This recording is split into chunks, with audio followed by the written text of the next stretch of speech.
ఈ రోజు ఎపిసోడ్ కొంచెం డిఫరెంట్ గా చేస్తున్నామండి. అంటే ప్రతి ఎపిసోడ్ కొంచెం డిఫరెంట్ గా చేయాలి, ఏమన్నా కొత్తగా ఆలోచిద్దాము. సో అయితే ఈ ఎపిసోడ్ ఏంటి అంటే ఇంద్రా గురించి తెలియని వాళ్ళు, అంటే ఇంద్రా గురించి ఏం సీరియల్స్ చేశారు ఏంటి అని మాత్రమే తెలుసు అందరికీ. అది కాకుండా అసలు ఇంద్రా లైఫ్ ఏంటి, అసలు ఎలా ఉన్నాడు, ఎక్కడి నుంచి ఎక్కడి వరకు వచ్చాము, the ups and downs, reasons ఏంటి, ఇవన్నీ మాట్లాడుకోవడానికి మా ఆయన్ని కొంచెం కన్విన్స్ చేశాను. నీ యొక్క లైఫ్లో చాలామందికి తెలియని చాప్టర్స్ గురించి మనం మాట్లాడుకుంటున్నాము. సో దాంట్లో ఫస్ట్ మెయిన్ చాప్టర్ నాకు తెలిసి చక్రవాకం అనేది ఒక మామూలు క్రేజ్ కాదు. అంటే లైఫ్లో ఎవరికి కూడా ఇంకా ఆ రేంజ్ ఆఫ్ క్రేజ్ రాదేమో. ఎందుకంటే అప్పుడు సోషల్ మీడియా లేదు మనకి, ఇప్పుడున్న పబ్లిసిటీ లేదు, జెన్యున్ పబ్లిసిటీ అప్పుడంతా కూడా. చక్రవాకం అప్పుడు మనకి 2005 May we got married. Chakravakam second generation మనం చేయలేదు. అప్పుడే కొత్తగా పెళ్ళయింది, రెస్పాన్సిబిలిటీ, కొత్త రెస్పాన్సిబిలిటీ తీసుకున్నావు. సడన్గా వర్క్ లేదు, నాకు తెలిసి సెప్టెంబర్ నుంచి మనకు వర్క్ లేదు. ఒక 1 year there was no work. So how was that period? అసలు నువ్వు అనుకున్నావా పెళ్ళైన సడన్గా నీకు వర్క్ పోతుంది? ఆ టైంలో అంత మెచ్యూరిటీ కూడా నాకు లేదు. సో పెళ్ళి చేసుకున్న వెంటనే 3 monthsలో ప్రాజెక్ట్ నా చేతిలో నుంచి వెళ్ళిపోయింది అనేది కొంచెం పెయిన్ఫుల్గానే అనిపించింది. అంటే నేను ఎక్స్పెక్ట్ చేయలేదు, ఎందుకంటే ఒక్కసారిగా పీక్గా అసలు ఇంద్రా అనేది చక్రవాకంలో ఒక స్టేజ్కి వెళ్ళిపోయిన క్యారెక్టర్ సడన్గా నేను సీరియల్లో లేను, నెక్స్ట్ జనరేషన్లో నేను చేయట్లేదు, నెక్స్ట్ ఎపిసోడ్స్లో నేను కనిపించను అనేది నన్ను చాలా డిప్రెషన్ గురి చేసింది అనమాట. ఆ మధ్యలో చాలా స్ట్రగుల్ అయ్యానండి. మా యానివర్సరీ వచ్చింది, actually first year anniversary. So మా ఫస్ట్ యానివర్సరీకి బట్టలు కొనుక్కోవడానికి కూడా డబ్బులు లేవు. యాక్చువల్గా చెప్పాలి అని అంటే ఏమైనా సెలబ్రేషన్ చేసుకోవడానికి కూడా మా దగ్గర డబ్బులు లేవు. ఫస్ట్ యానివర్సరీకి మాత్రం we didn't have money, we didn't have money to buy clothes.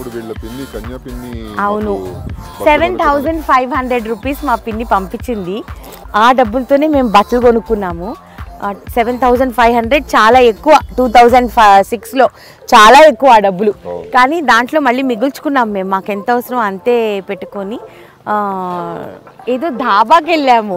మరీ ఎక్కువ రెస్టారెంట్కి వెళ్తే డబ్బులు ఎక్కువ ఖర్చు అయిపోతాయని దూరం ఊరి చివరి ధాబాకి వెళ్ళి, అప్పుడంతా బడ్జెట్ అనమాట, 500 దాటకూడదు. మొత్తం మెంటల్ స్ట్రెస్కి వెళ్తున్నా సరే ఆ 6 months మనం ఎవరితో షేర్ చేసుకోలేదు. ఇది ఇలా లైఫ్ ఇలా ఉంది అని ఎవరితో మేము షేర్ చేసుకోలేదు. మేమే కింద మీద పడ్డాం కానీ ఎవరికి చెప్పలేదు. Not even our parents that మా మధ్యలో ఫైట్ జరుగుతుంది ఎవరికి తెలియనివ్వలేదు. సో చక్రవాకం తర్వాత జీవితం చాలా నేర్పించింది. నీ కెరియర్లో ఎన్ని అప్స్ ఉన్నాయో అన్ని డౌన్స్ కూడా ఉన్నాయి. దాని గురించి నువ్వేమి, అంటే what do you want to talk about it? చాలా సఫర్ అయ్యాను యాక్చువల్ నేను లైఫ్లో. ఎలా అంటే మంచి ఆఫర్ రావడం పోవడం, మంచి ఆఫర్ రావడం పోవడం, అంటే ఆ టైం అలా నడిచిందనమాట. నేను ఇంత బాగా పేరు వచ్చినప్పుడు నేను వేరే వాళ్ళు వెళ్ళి వర్క్ అడగలేకపోయేవాడిని. అంటే సినిమా ఆఫీసెస్కి వెళ్ళి కానీ నాకు ఒక ఆఫర్ ఇవ్వండి, నాకు ఒక క్యారెక్టర్ ఇవ్వండి అని అడగలేకపోయేవాడిని. వెళ్ళి అడగాలనంటే ఏంటో తెలియని నామోషి. అంటే వాళ్ళు రిజెక్ట్ చేశారనుకో ఫర్ ఎగ్జాంపుల్, అది మనం డైజెస్ట్ చేసుకోలేనేమో, అవన్నీ నేను భరించలేకపోయేవాడిని. కాబట్టి నేను అసలు ట్రై చేయలేదన్నమాట. నువ్వు నేర్చుకున్న లెసన్ అంటే ఫ్రెండ్స్ పరంగా ఎవరు నీకు హెల్ప్ చేశారు? ఫ్రెండ్స్ పరంగా ఈ ప్రాసెస్లో ఎవరు కరెక్ట్ ఎవరు రాంగ్ ఫ్రెండ్స్ విషయంలో అన్నది, దాని గురించి ఏమైనా చెప్పగలవా? ఫ్రెండ్స్ అనేది నా లైఫ్లో చాలా ఇంపార్టెంట్. ఎందుకనంటే నేను స్ట్రగుల్ అవుతున్న టైంలో నాకు కొంతమంది సపోర్ట్ చేశారు, నా స్కూల్ మేట్స్. ఎప్పుడైనా నీకు అనిపించిందా నాకు సపోర్ట్ చేస్తే బాగుంటుంది, ఎందుకు ఇలా ఇంట్లో అంటే నువ్వు ఫీల్ అవునంటే చెప్తా. నిజంగా ఆ టైంలో తను సపోర్ట్ చేస్తుంటే మేబీ లైఫ్ డిఫరెంట్గా ఉండేదేమో అప్పుడు అనుకునేవాడిని. But don't mind please, it's okay, నేనే అంటున్నాను కదా. ఇప్పుడు నీ థింకింగ్ ప్రాసెస్ వేరేలా ఉంటుంది, నా థింకింగ్ ప్రాసెస్ వేరేలా ఉంటుంది. నేను అందరిని నమ్మేస్తాను. నేను చెప్తున్నా కదా, నాలో ఉన్న మైనస్ ఏంటంటే కొంచెం నాతో బాగా మాట్లాడితే నేను అందరిని నమ్మేస్తా, ఏదైనా చేసేస్తాను వాళ్ళ కోసం.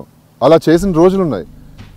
ఈ ఒక ఇంటర్వ్యూ నీతో చేయడానికి రీజన్ ఏంటంటే, ఇది నువ్వు బయటికి మాట్లాడటం మూలాన నీకు ప్లస్ ఏంటి అని అంటే, అట్లీస్ట్ ఫ్యూచర్లో నువ్వు మనుషుల్ని నమ్మేటప్పుడు కొంచెం ఒకసారి ఆలోచిస్తావు. నీకు తెలుసు నా జడ్జిమెంట్ ఎప్పుడూ రైట్ ఉంటుంది అనేసి.